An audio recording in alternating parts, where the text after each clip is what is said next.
Assalamualaikum warahmatullahi wabarakatuh. Hai, apa kabar semua anak-anakku di kelas 4? Semoga kalian dalam keadaan sehat dan siap untuk menerima pembelajaran hari ini. Hari ini Ibu akan menjelaskan pelajaran IPA kelas 4, tema 5, subtema 3 tentang cermin datar, cermin cekung, dan cermin cembung.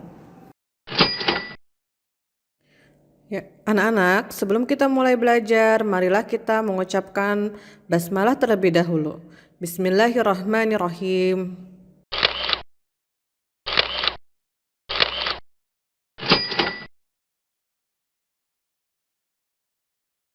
Oke, anak-anak, sebelum kita mulai, Ibu akan sampaikan terlebih dahulu tujuan pembelajaran hari ini. KD-nya masih sama, KD 3.6, menerapkan sifat-sifat cahaya dan keterkaitannya dengan indera penglihatan. Setelah menyimak pembelajaran hari ini, kalian akan dapat memahami macam-macam cermin dan sifat bayangannya. Dan yang kedua, kalian dapat memahami contoh-contoh benda yang menggunakan cermin datar, cembung, dan cekung.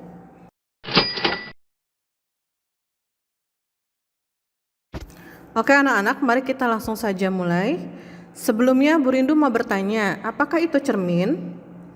Cermin merupakan salah satu benda yang dapat memantulkan cahaya. Pada pembelajaran sebelumnya, kita telah mengetahui bahwa cahaya akan dipantulkan secara teratur ketika mengenai benda yang permukaannya rata, licin, dan mengkilap.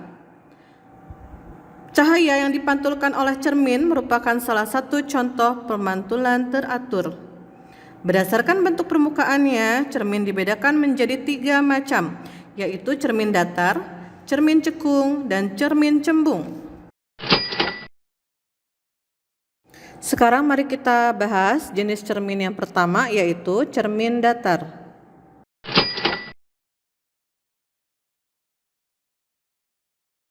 Sifat-sifat bayangan dari cermin datar yaitu diantaranya yang pertama, ukuran, besar dan tinggi bayangan sama dengan ukuran benda. Kemudian yang kedua, kenampakan bayangan berlawanan dengan benda. Maksudnya di sini adalah misalkan tangan kananmu akan menjadi tangan kiri bayanganmu. Dan yang ketiga, bayangan bersifat semu atau maya. Artinya apa? Artinya bayangan dapat dilihat di dalam cermin tetapi tidak bisa ditangkap oleh layar.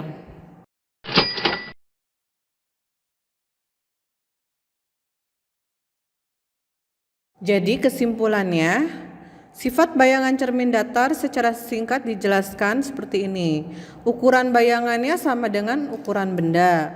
Kemudian kanan kiri bayangan terbalik dengan benda. Dan yang ketiga, bayangannya semu, bersifat semu atau maya. Kemudian contoh benda yang menggunakan cermin datar adalah yang pertama cermin rias ya. Kemudian yang kedua cermin pada periskop. Nah, berikut ini contoh gambar dari cermin rias ya. Cermin yang biasa ada di rumah untuk ngaca ya, untuk dandan, untuk bersiap diri.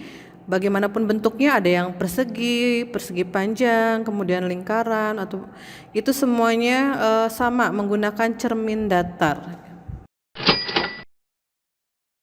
Sekarang kita beralih ke cermin yang kedua, yaitu cermin cekung. Let's check it out.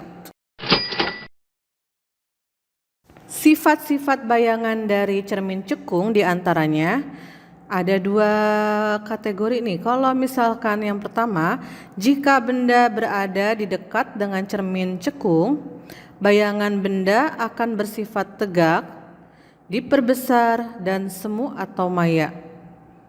Namun, jika benda berada jauh dengan cermin cekung, bayangan bersifat nyata atau sejati, kemudian terbalik dan diperkecil. Jadi bisa berubah-ubah ya sifat bayangannya tergantung jarak benda dari cermin tersebut.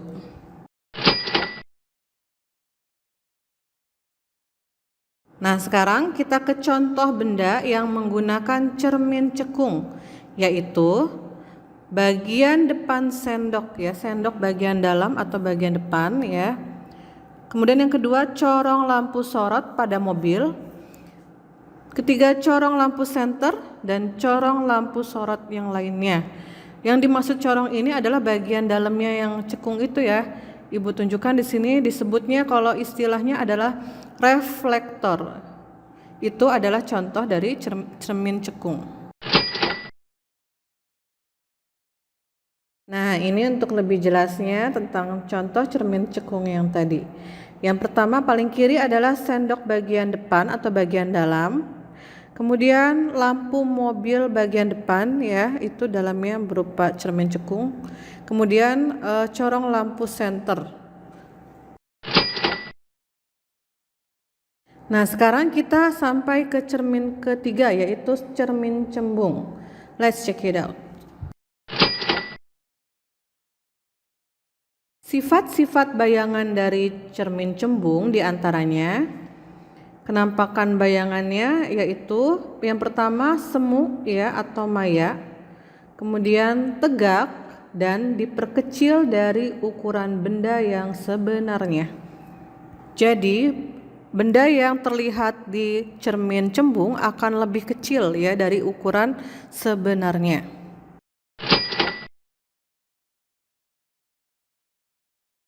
Nah, sekarang contoh benda yang menggunakan cermin cembung yaitu yang pertama bagian cembung sendok makan, kemudian kaca spion mobil atau motor, dan yang ketiga cermin di persimpangan atau tikungan jalan. Nanti kita lihat gambarnya untuk lebih jelasnya ya.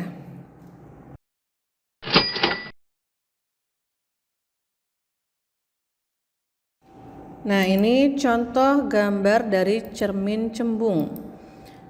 Yang pertama yang paling kiri yaitu cermin di persimpangan ya atau tikungan jalan. Pernah lihat kan kalian seperti ini? Ya, ini untuk mencegah terjadinya kecelakaan ya kalau pada belokan. Kemudian yang tengah sendok bagian belakang.